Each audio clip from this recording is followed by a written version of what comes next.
Bienvenidos a la primera edición de Pater Talks de este 2024. Encantado de volver a estar con todos vosotros, para estar ausente en las últimas ediciones, con mi permiso de participar. Agradecer aquí también a mis compañeros, Omar Morales y David Castillo, que asumieron este proyecto durante mi ausencia. Empieza a latir desde la quinta semana de embarazo y a partir de ese momento latía nada menos que 3.000 millones de veces durante la vida de un adulto. Hablamos de nuestro corazón, un órgano esencial para la vida, pero que sin embargo muchas veces no se le presta atención suficiente, hasta que da el susto en forma de infarto. Las cifras ya nos ponen en alerta. Cada año en España se producen más de 120.000 muertes por infartos o enfermedades relacionadas con el corazón y además, llevado a lo nuestro, es la primera causa de muerte por accidente laboral. De cómo podemos cuidar nuestra salud cardiovascular vamos a hablar en los próximos minutos con el doctor Andrés Íñiguez, presidente de la Fundación Española del Corazón y jefe del Servicio de Cardiología, Complejo Hospitalario Universitario de Vigo. Buenos días y bienvenidos, Andrés. Muchísimas gracias y muy buenos días. Bueno, como en cada edición, antes de comenzar, este Pater Talk lo estamos grabando para su posterior difusión en nuestro canal de YouTube y redes sociales. Y también informaros que tenemos abierto el chat para que podáis comentar o incluso plantear alguna pregunta que si luego al final da tiempo, se la trasladaremos al doctor. Bueno, doctor, como decíamos, a veces minimizamos el riesgo de infarto, no le damos la importancia que realmente tiene, porque no suele avisar. Se piensa que nunca nos va a pasar a nosotros, ¿no? Siempre dejamos como, bueno, para otro tipo de perfil, ¿no? Para menos saludable o para gente más mayor. Pero lo cierto es que los infartos suceden. ¿Cuáles son los síntomas más comunes que la gente tiende a pasar por alto o ignorar? Bien, el infarto generalmente se manifiesta por un dolor opresivo en el centro del pecho. A veces se irradia al brazo, al antebrazo izquierdo, como si un cinturón te apretase el pecho, pero también a veces esa opresión se localiza en lo que llamamos la boca del estómago, en el epigastrio, otras veces se irradia a la garganta o a veces a la espalda entre las dos escápulas. Tampoco es infrecuente cuando es de verdad un infarto que si este dolor o esta opresión se acompañe de lo que llamamos síntomas vegetativos, es decir, sudor, frío, náuseas, sensación de malestar, de gravedad, y más raramente puede manifestarse como una pérdida de conocimiento, incluso también como una muerte súbita. Pero en general lo más típico de manifestación de síntomas es un dolor opresivo con sensación de gravedad que dura más de 15 minutos y ante esto pues se debe solicitar asistencia médica o bien a través de los servicios de emergencia del 112 061 o bien acudiendo a un centro asistencial más cercano, porque indica una situación probablemente de gravedad, de un compromiso de riesgo isquémico cardíaco.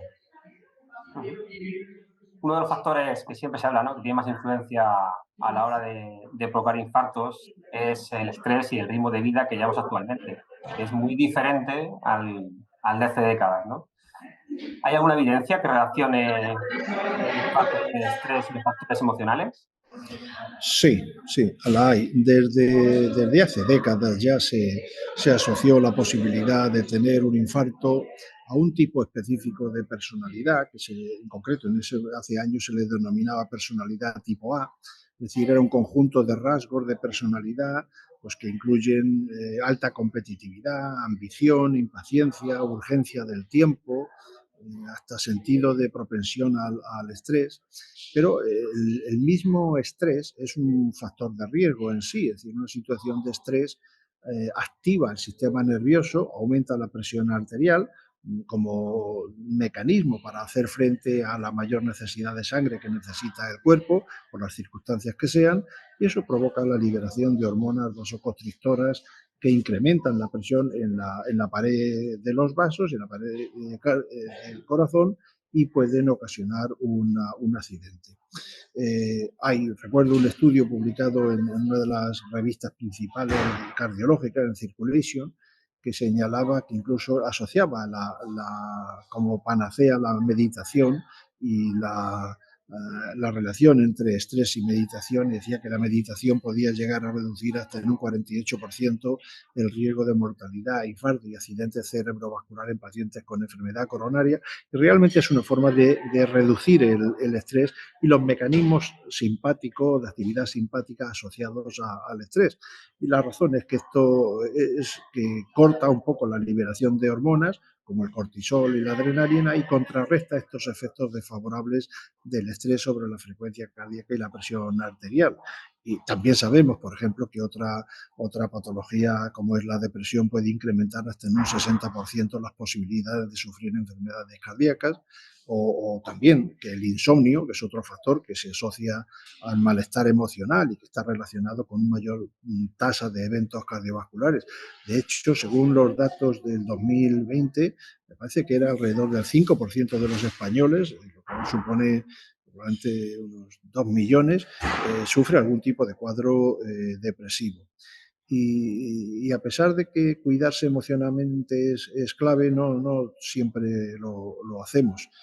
Hace también un par de años la Fundación Española del Corazón hizo una encuesta de salud y ahí desveló que dormimos menos de lo que deberíamos y no descansamos lo suficiente. Y esto sucedía, creo que era aproximadamente en el 17% de la población adulta, con lo cual pues es importante que durmamos lo suficiente, que evitemos el estrés, que intentemos utilizar técnicas de relajación y que evitemos todos aquellos fenómenos que el estrés desencadena en nuestro propio cuerpo como mecanismo de compensación de esa situación desfavorable, porque al final eso perjudica, es una autoagresión del propio cuerpo.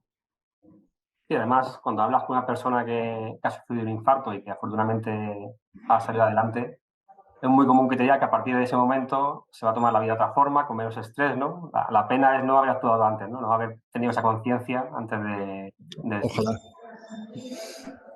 Y hablando de la mujer, ¿hay algún tipo de diferencia entre hombre y mujer en cuanto a diagnóstico, en cuanto a tratamiento, en cuanto a la mortalidad?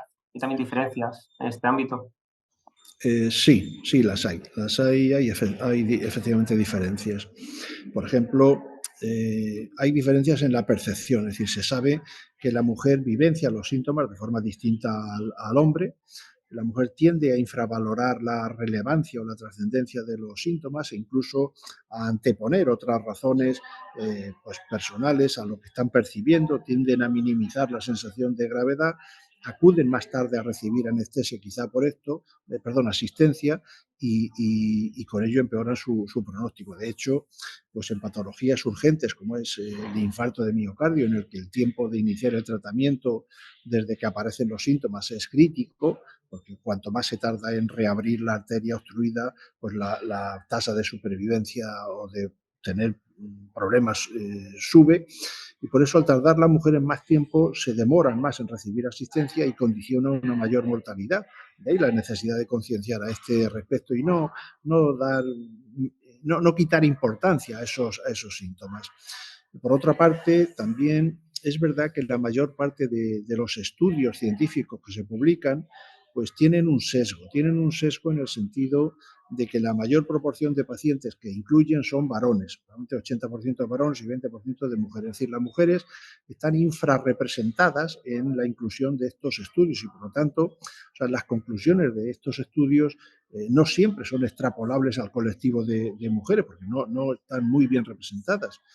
Y luego también es verdad que hay un gradiente en la prevalencia de factores de riesgo entre hombres y mujeres. Es decir, no es lo mismo la tasa de tabaquismo en hombres que en mujeres. En hombres, según estadísticas de la Fundación Española de Corazón, es de un 18%, 18% creo que era en mujeres y al revés, 26% en hombres.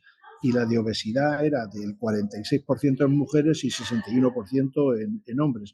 Las de tasas de hipertensión y hipercolesterolemia eran similares. Es decir, no siempre tienen los mismos prevalencias de factores de riesgo. Y muy importante, por ejemplo, la diabetes. La diabetes en mujeres condiciona un riesgo muy significativo. Las mujeres diabéticas tienen un 40% más de riesgo de cardiopatía isquémica, es decir, de tener un infarto o angina de pecho, que los hombres diabéticos, y 7 veces más frente a 3 de un varón diabético en estas incidencias de patologías cardiovasculares. Y luego hay también factores propios o diferenciales del sexo femenino, por ejemplo, los relacionados con el embarazo. En este grupo están aquellos como los trastornos hipertensivos que pueden sufrir durante la gestación, como la hipertensión gestacional o la preeclampsia o la diabetes gestacional o el parto prematuro o el aborto espontáneo, que todos ellos se asocian a un incremento del riesgo cardiovascular en la mujer. Otros factores exclusivos del sexo femenino, pues por ejemplo también es la menopausia precoz, que aumenta el riesgo cardiovascular porque se pierde la actividad protectora de los estrógenos, y entonces empeoran su perfil de control lipídico, cambian la distribución de grasa corporal hacia el aumento graso y también tiene más tendencia a tener hipertensión arterial y en un contexto de disfunción endotelial y de inflamación que es una de las causas de eventos cardiovasculares. Y también la depresión. La depresión también penaliza bastante a las mujeres. Y finalmente, que hay un grupo de patologías autoinmunes o inflamatorias que afectan en mayor proporción a las mujeres que a los hombres, como el lupus o la artritis reumatoide, y que también condicionan pues, un incremento de probabilidad de tener eventos cardiovasculares en comparación a los hombres.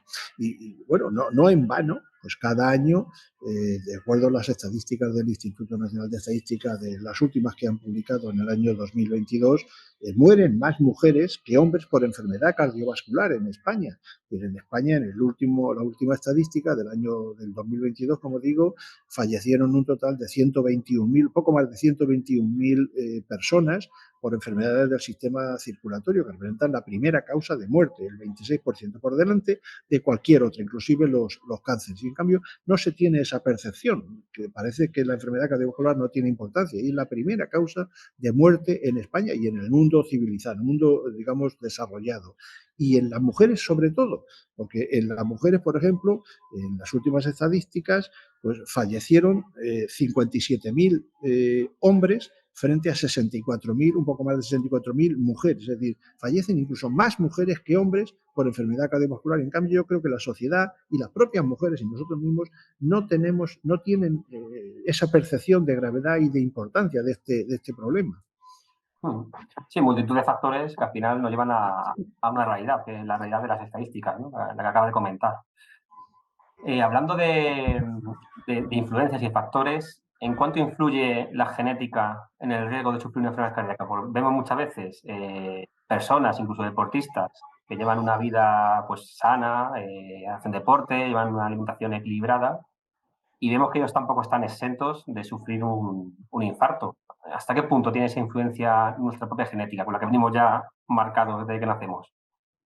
Eh, bueno, hay patologías cardíacas claramente relacionadas con una transmisión genética, como algunas arritmias o algunas enfermedades propias del músculo cardíaco, del miocardio, en las que tras un estudio clínico y genético se pueden filiar muy claramente los genes implicados y las mutaciones implicadas en esta transmisión genética y establecer, por tanto, un diagnóstico de certeza y el tratamiento más adecuado. También hay una clara causa genética en la presencia de algún factor de riesgo cardiovascular, como es la hipercolesterolemia familiar, sea en su forma de transmisión homo o heterocigótica, que incrementan sustancialmente el riesgo de desarrollar cardiopatía isquémica, de no ser tratadas. Afortunadamente, pues en estos momentos tenemos un arsenal terapéutico muy importante para controlar y tratar este problema. Pero en otros escenarios no hay una clara asociación genética, quizás una predisposición familiar, como puede ser en la cardiopatía isquémica, en la que entre un 5 y un 10% de los pacientes que tienen cardiopatía isquémica tienen antecedentes familiares, pero como digo, no con una causa directa de herencia genética, sino una asociación familiar que pueda haber algún factor predisponente que desconocemos desde luego. En otras patologías no hay influencia genética y obviamente también hay patologías congénitas que se manifiestan en el nacimiento, pero eso afecta a los neonatos, a los recién nacidos por causas de malformaciones embrionarias, pero no es el caso de la cardiopatía del adulto y especialmente de la cardiopatía isquémica, que es la más habitual, la más corriente y la más frecuente y la que más impacta en la mortalidad. Ajá. Si echamos la vista atrás, hace un siglo, la esperanza de vida se situaba más o menos en torno a los 45 años. Hoy en día es casi el doble, hablamos de 83 años, 82. La pregunta es, ¿está preparado el corazón para vivir cada vez más años? Es decir, no estamos, o puede que estemos superando lo que se llama en los electrodomésticos, ¿no? La obsolescencia programada, es decir, que estamos alargando demasiado la vida del corazón de una forma que no es correcta, no es adecuada. Ya me gustaría a mí saberlo eso, pero no puedo darle una respuesta con un conocimiento de causa. La verdad es que hasta el corazón tiene células que producen autorregeneración. Lo que pasa es que esa autorregeneración no se produce en la cantidad suficiente cuando se produce un daño, por ejemplo, un daño isquémico o un infarto, que falta el riego a las células, se mueren y acaban convirtiéndose en una cicatriz, y esta autorregeneración no tiene la rapidez ni la cuantía necesaria como para compensar esa muerte de células que se producen en una agresión aguda de un infarto. Quizás en el futuro conoceremos mucho más lo que es la biología de la regeneración, que en algunos animales inferiores, en algunos reptiles, es muy rápida, pero en el humano no la conocemos exactamente ni la controlamos, desde luego. Ojalá pudiésemos programar y controlar esa llama, lo que llama la obsolescencia programada de vivir más años. A mí no me preocupan más los años. Yo creo que ya vivir una media de 82 años está muy bien. A mí lo que me preocupa es la calidad de vida que se vive, no la cantidad de vida solamente que se vive. Entonces yo creo que dentro de 50 años, pues probablemente el conocimiento habrá avanzado enormemente y de forma exponencial en este campo, como en tantos otros, y se asombrarán de lo que se haya podido avanzar en el ámbito de la regeneración pues, celular y las consecuencias que eso puede tener para la vida. Pero insisto, yo creo que es muy importante la calidad de vida y no solo la cantidad de vida. Y para llegar a esa calidad de vida es fundamental aprender a cuidar el corazón de cuanto antes mejor. Y si podemos llevar una alimentación saludable de joven, pues eso obviamente se repercutirá en nuestra edad Sin anciana, duda. ¿no?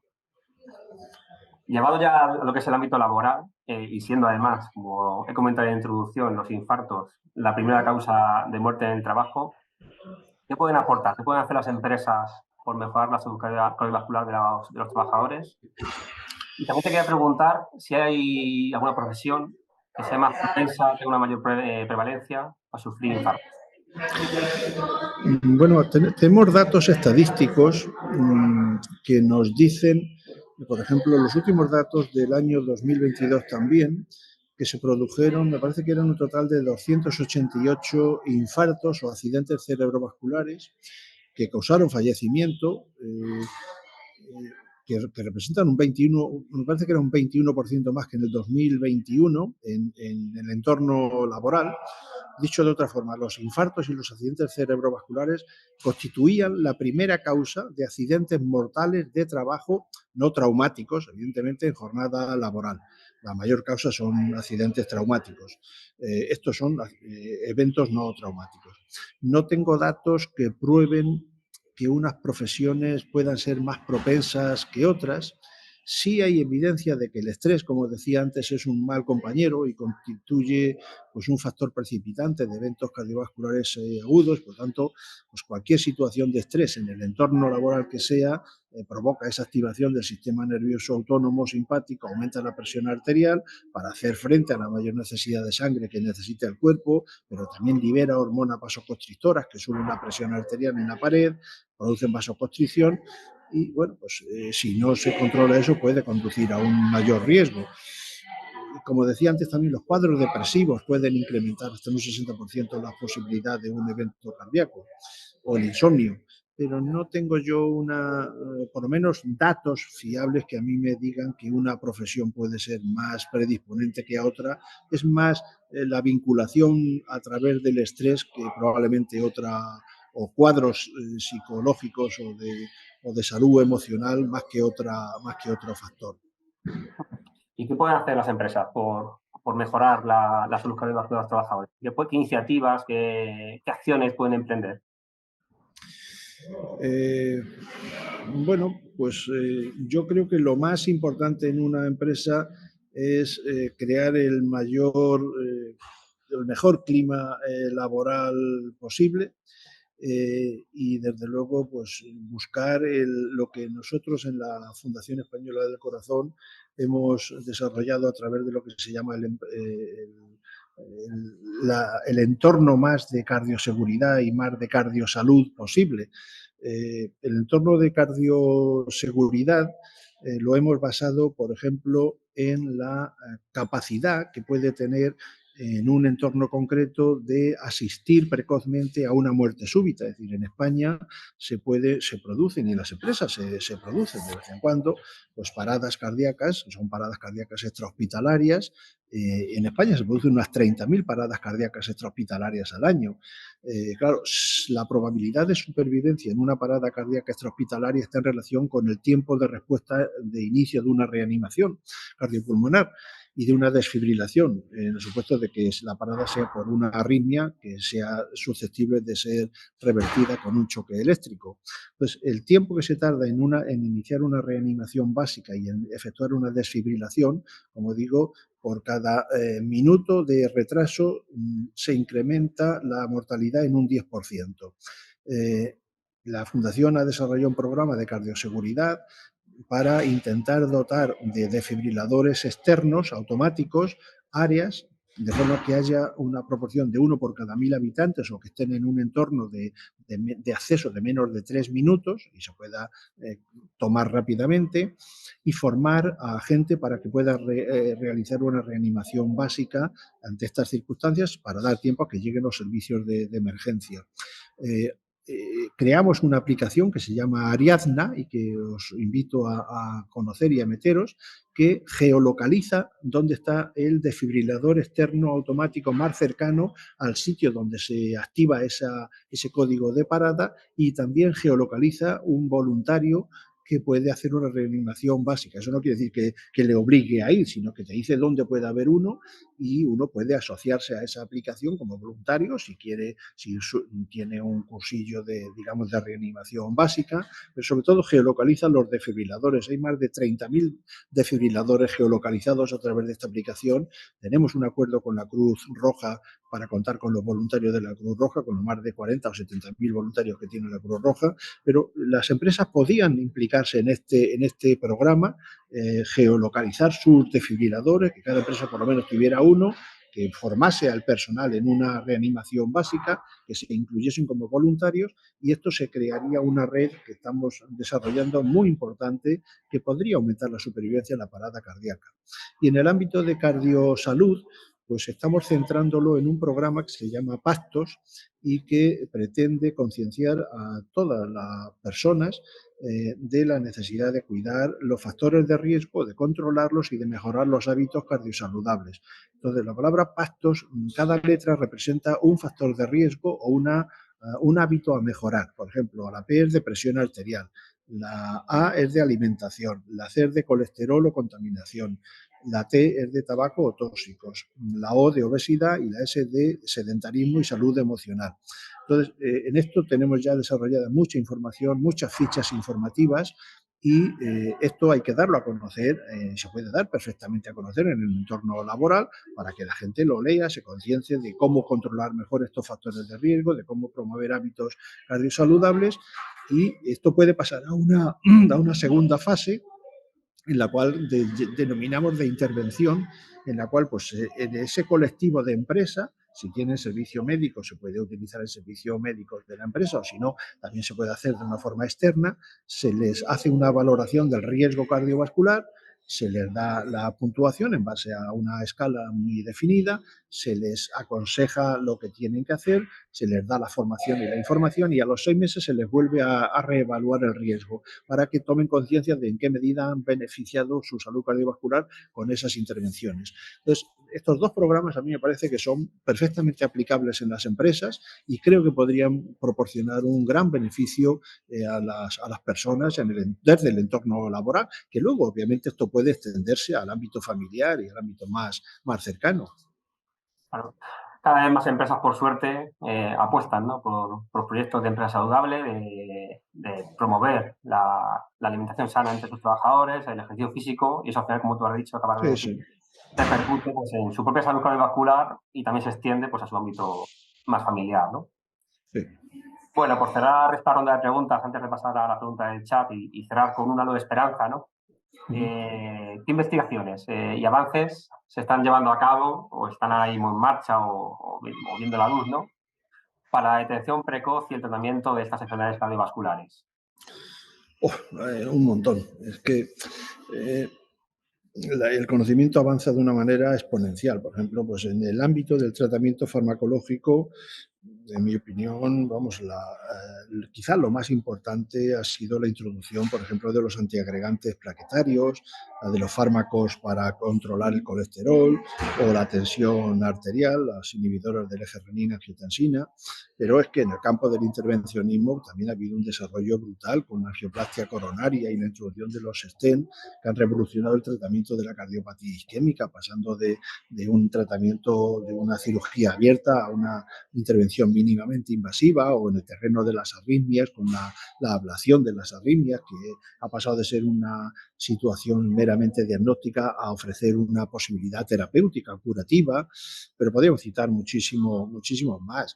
Y en el ámbito de la prevención, quizás el sistema sanitario no está especialmente enfocado a la prevención. El sistema sanitario está muy enfocado hacia la cura del proceso agudo y algo de la cronicidad, pero no tanto hacia la prevención. Y en mi opinión, los sistemas sanitarios y sobre todo los sistemas a nivel de salud de empresa probablemente deberían enfocarse mucho más hacia la prevención y a la promoción de la salud que no solamente al cuidado agudo. Y la Fundación Española del Corazón lleva trabajando desde su creación hace más de 55 años en la prevención, pero quizás no se haya insistido lo suficiente en los hábitos de promoción de salud cardiovascular, y es por lo que en este momento a mí me parece muy importante esta línea, y especialmente creo que esta línea hay que llevarla a cabo desde la infancia, aplicándola mucho en los colegios, porque es desde la infancia donde se crean los hábitos cardiosaludables, y esto eh, puede ayudar mucho haciéndolo a nivel de colegios, pero también concienciando en las empresas a las personas, porque en su entorno familiar luego es el complemento ideal de lo que tú puedes incidir en el colegio. Esa disociación entre la familia y el colegio y los hábitos externos es muy perjudicial. De hecho, en una encuesta que hizo la Fundación hace un año y medio sobre niños de menos de 15 años, en los colegios, el 41% de los mismos ya tenían dos factores de riesgo al menos, sobre todo obesidad y sedentarismo, y va a peor. Y en cambio, la percepción de los padres ante esa situación era en el 97% que la salud cardiovascular de los niños era estupenda. Es decir, había una disociación entre lo que percibimos como adultos y la realidad de los niños. Y parece que no valoramos pues, estos riesgos que están incurriendo con el sedentarismo, con tantas horas de televisión o de pantallitas, la obesidad por la mala alimentación, por las grasas saturadas que comen, el no ejercicio. Esto es lo que debemos cambiar fundamentalmente desde la infancia, pero quizás desde las propias empresas, concienciando a las personas adultas, puedan influir desde el entorno familiar para hacer más labor de promoción de salud. Sí, al final son hábitos que se adquieren desde la infancia y luego cuesta mucho deshabituarse. Sin duda. Pues, se va adquiriendo una serie de factores de riesgo, como tú has dicho, que al final, pues, desgraciadamente, nos lleva a esas estadísticas que hemos hablado antes, ¿no? 120.000 fallecimientos al año por infarto. Muy bien, Andrés, si te parece, pasamos a las preguntas del chat, que ya hay alguna. Como Pregunta queráis. Javier Sánchez, dice, buenos días, me gustaría saber qué pruebas puedo hacer para conocer mi estado de salud cardiovascular. Un poco más a lo mejor, un chequeo médico.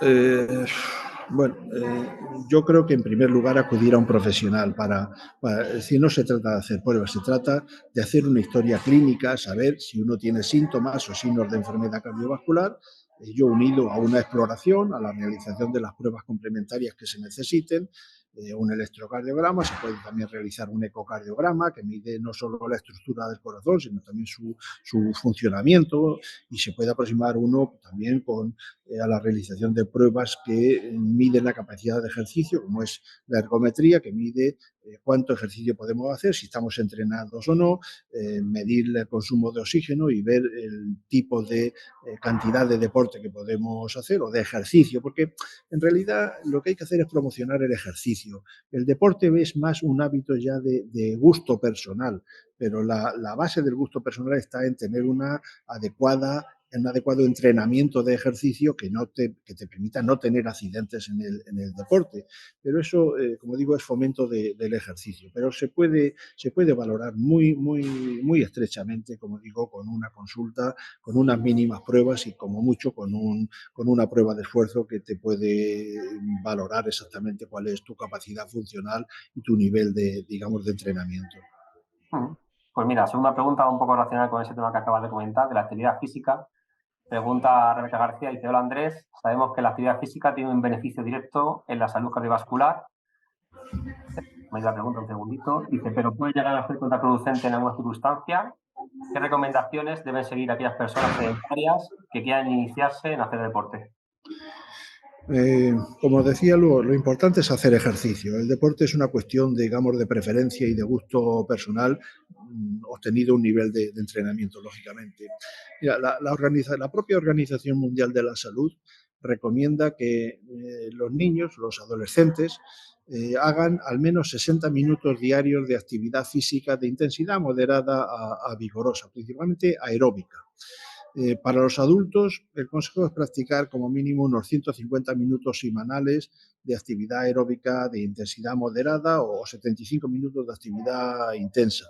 Mi consejo es muy sencillo, es caminar a buen paso al menos 45 minutos todos los días. No hay nada que haya demostrado que puede producir mayor beneficio cardiovascular que esto. Como digo, otra cosa es el deporte. El deporte es el gusto personal. Es decir, si a uno le gusta el fútbol, pues practica fútbol. Si a uno le gusta jugar al tenis, practica tenis. Pero, como digo, eso es gusto personal y nivel de entrenamiento y de capacitación o de nivel de ejercicio que uno pueda hacer. Y luego los deportes pues se dividen en dos grandes grupos. O sea, los que tienen principalmente un componente de fuerza, conocidos como anaeróbicos, y los llamados deportes de resistencia o aeróbicos, que comportan fuerza pero también desplazamiento. Entonces, estos últimos son los que son más beneficiosos en términos de salud cardiovascular porque entrenan el aparato cardiovascular globalmente. Por ejemplo, correr, nadar, montar en bicicleta, caminar a paso ligero, esquiar, patinar. Los deportes anaeróbicos, como son el hacer pesas, tienen un componente mayor de fuerza, pero con un mínimo desplazamiento. Entonces, la ventaja es que combaten el sedentarismo, pero no aportan, digamos, unos beneficios como el aeróbico. Por eso se tienen que combinar con el aeróbico para generar masa muscular, que es lo que aportan estos deportes, digamos, de fuerza con mínimo desplazamiento. De ahí que los dos ejercicios pues deban de complementarse de alguna manera, pero fundamentalmente priorizando los aeróbicos. Y como digo, en el deporte el componente de disfrute es lo esencial. En cualquier caso, pues la gente experta en esto considera que lo importante es elegir deportes que nos proporcionen satisfacción. Y en esto, pues, o te gusta o no te gusta, no hay otra línea, vamos. Uh-huh. Otra pregunta, dice Manuel Gregorio, dice: buenos días, la prevención de la salud está muy bien, pero recomendar tener DEA en las empresas no mejoraría. Gracias al DEA, en Plan Mallorca recuperamos a un paciente. En muchas comunidades ya en centros deportivos, ¿no? y centros públicos ya obligan a tener un DESA.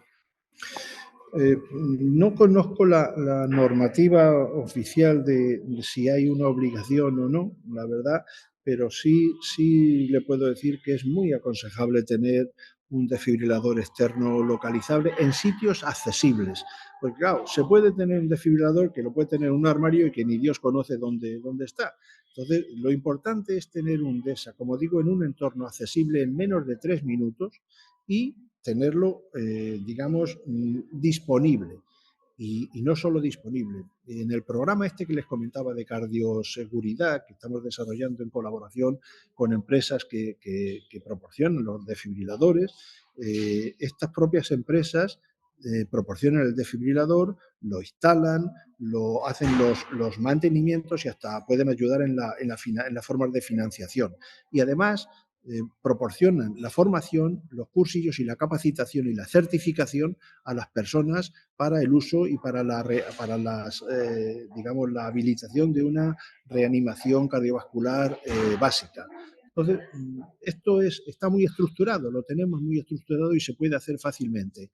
Y como decía, el entorno laboral probablemente es donde más se puede estructurar, porque además es un entorno muy controlado, muy variable, porque hay empresas de tres trabajadores y otras de millones, pero es muy, muy adecuado plantear la cardioseguridad en los entornos laborales. Muy bien, doctor, pues llegamos al final. Se nos acaba el tiempo de este Fater Talk. Muchas gracias. Ha sido un placer compartir contigo estos minutos y ojalá haya servido, ¿no?, como punto de partida de un compromiso con nuestra salud cardiovascular y que cada latido de nuestro corazón nos recuerde la importancia de cuidarlo, ¿no? Muchas gracias. Bueno, yo les agradezco esta oportunidad porque creo que en el fondo el concienciar de la relevancia o del impacto tan negativo que tienen las enfermedades cardiovasculares es algo fundamental en la sociedad civil, y promover pues, estas políticas de control de los factores de riesgo, de prevención y de promoción de la salud. Y esto solo puede aportar beneficios a los ciudadanos. Yo voy a despedir con un ejemplo que pongo a menudo, y es que si uno compara el impacto que, por ejemplo, tienen los accidentes de tráfico, que ustedes no sé si saben que se fallecen por accidentes de tráfico al año unas 1.200 personas,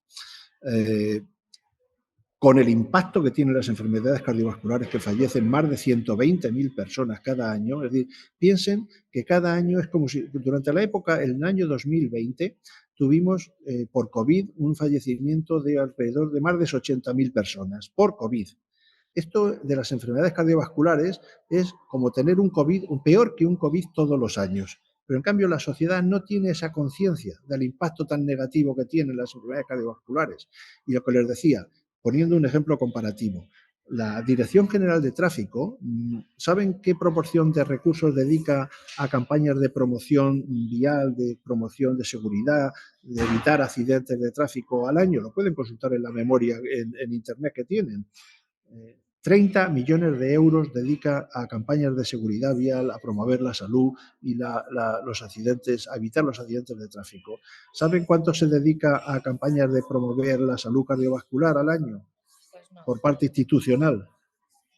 Cero. Madre mía. Cero. Entonces, ese es y no digo con esto que se tengan que dejar de utilizar para promover la seguridad vial, al contrario, eso y más, pero en la misma proporción se deberían utilizar para promover la salud cardiovascular. Nosotros, de nuestro humilde rincón, intentamos promover ambas cosas, porque tenemos dedicado una semana a la seguridad vial y luego también tenemos diferentes acciones, ¿no?, relacionadas con temas cardiovasculares, como un portal del Rincón de la Salud, que también promovemos pues, la adquisición de hábitos saludables, ¿no? Con lo cual, nosotros, de nuestro humilde rinconcito, intentamos promover también ambas cosas. Muchas gracias, doctor. Ha sido, como he dicho, un auténtico placer. Y doy paso a Natalia Fernández Laviada, su directora general de Prevención, Clinicidad y Comunicación, que va a cerrar este Fater Talk. Muchas gracias. Gracias, Carlos. Bueno, Andrés, de verdad que ha sido un lujo escucharte. Además, agradecerte especialmente porque sabíamos que ibas de una conferencia a otra, que donde te has ubicado para comentarnos todo esto, ni más ni menos que el presidente de la Fundación Española del Corazón. Voy a empezar por el final. Cuando has dicho ese cero presupuesto que me ha dejado, creo que nos ha dejado a todos helados, porque pensábamos que ibas a decir más escaso presupuesto, pero no que efectivamente la sociedad civil tenga tan poca conciencia, en definitiva, con este problema. Sé que lo has explicado de forma magnífica. Por otro lado, el escuchar que hay 120.000 personas al año que mueren por esta causa, y al tiempo nos has explicado también los diferentes síntomas en hombres y en mujeres, las diferentes causas atendiendo a, por un lado, esas personalidades diferentes, ¿no? Lo que has dicho de la personalidad A, aunque yo creo que todos tenemos ya en este mundo en el que vivimos always on, de rapidez, mucho de esta personalidad A, ¿no? La propia vida nos lleva a estar corriendo, estresados, ansiosos. Así que desde luego eso no es un buen factor preventivo, nuestro estilo de vida en la sociedad moderna. También has explicado mucho y muy bien la diferencia de género entre hombres y mujeres en las diferentes circunstancias. Yo había oído más veces también con el tema de los ictus, que esa infravaloración, esa poca concienciación de la mujer o más resistencia o más, bueno, vamos a esperar a ver si se me pasa, es una de las causas que precisamente provocan que haya más morbilidad en el caso de las mujeres que los varones. Pero también me ha ratificado, aunque no ha gustado escuchar el tema de las estadísticas cuando hablas de que efectivamente en los estudios estamos más y seguimos infrarrepresentadas, como ha sucedido también con el tema de las vacunas y como sucede habitualmente, ¿no? Que por diferentes circunstancias, a veces relacionadas con las hormonas de las mujeres o porque resulte más fácil el acceso al varón o lo que sea, los estudios sean más efectivamente sobre varones que sobre mujeres. Hablaste de 57.000 hombres frente a 64.000 mujeres, luego es algo para que también lo tengamos en cuenta. Creo que es el mensaje final que dejamos aquí, es que la sociedad civil, que todos nosotros tenemos que tener conciencia de la gravedad de este problema, de su importancia, que los datos están ahí, que la genética importa, pero que importa mucho más los hábitos saludables. Me ha gustado mucho este del programa Pactos, en relación a la presión arterial, a la alimentación, al colesterol, al tabaco, al sedentarismo y a la obesidad, y sobre todo que lo tenemos que llevar desde la infancia. Creo que este es un mensaje que ya llevamos 36 Fater Talk, lo estamos escuchando en muchas ocasiones. Qué importante es empezar desde pequeños a tener hábitos saludables, a tener cultura, me da igual que sea preventiva, cultura de referencia al machismo o cultura en general, que eso es algo que se tiene que aprender desde la infancia, desde el colegio, desde las familias y desde los profesores, ¿no? Vamos a ser firmes prescriptores y a contar más sobre Ariadna, sobre esa geolocalización de esas, a menos de 3 minutos, que pueden salvar muchísimas vidas. En fin, yo creo que nos has dado tantos mensajes tan claritos. Vamos a quedarnos con esto de que es la primera causa no traumática de muerte en el trabajador y que el clima laboral y el bienestar corporativo es algo en lo que tenemos que trabajar todos junto con nuestros hábitos saludables. Muchísimas gracias, Andrés. Muchísimas gracias. Por último, bueno, pues como todas las Fater Talk, comentar de qué va a ir el siguiente. Y el siguiente vamos a seguir hablando. Vamos a hablar y vamos a poner el foco en las palabras. En febrero os esperamos con una nueva edición. Hablaremos de la importancia de las palabras, o mejor dicho, de cómo utilizamos esas palabras a la hora de comunicarnos y los efectos que tienen los demás. ¿Cuántas veces nos ha pasado a todos de nosotros, a mí la primera, que hemos entendido una cosa cuando nos han querido decir otra? Que queremos decir una cosa y por cómo la dices se entiende de forma diferente o incluso se producen situaciones violentas sin querer, por la forma de decir las cosas, ¿no? Por cómo lo decimos y no tanto por lo que queremos decir. Así que esto, llevado al ámbito de la prevención de riesgos laborales, nos lleva a ver cuánto desgastan las relaciones en ese clima laboral y en las relaciones personales nuestra labor necesaria de concienciar y de sensibilizar a la hora de comunicar mucho mejor, para que el mensaje llegue como tiene que llegar. Así que, de cómo podemos mejorar nuestra comunicación hacia una comunicación no violenta, eficaz y saludable, hablaremos con María González Romero, mediadora y facilitadora de formación y además autora del libro Debajo de las palabras, cómo la comunicación no violenta puede mejorar tu vida. De verdad la conozco, la escuchamos en otro congreso, la conozco personalmente y creo que es un descubrimiento, aparte de muy amena, y nos hace también reflexionar, como ha hecho el doctor, en muchos términos. Así que os esperamos el 23 de febrero a las 10 de la mañana, si Dios quiere, en una nueva edición de Fater Talk. Muchísimas gracias.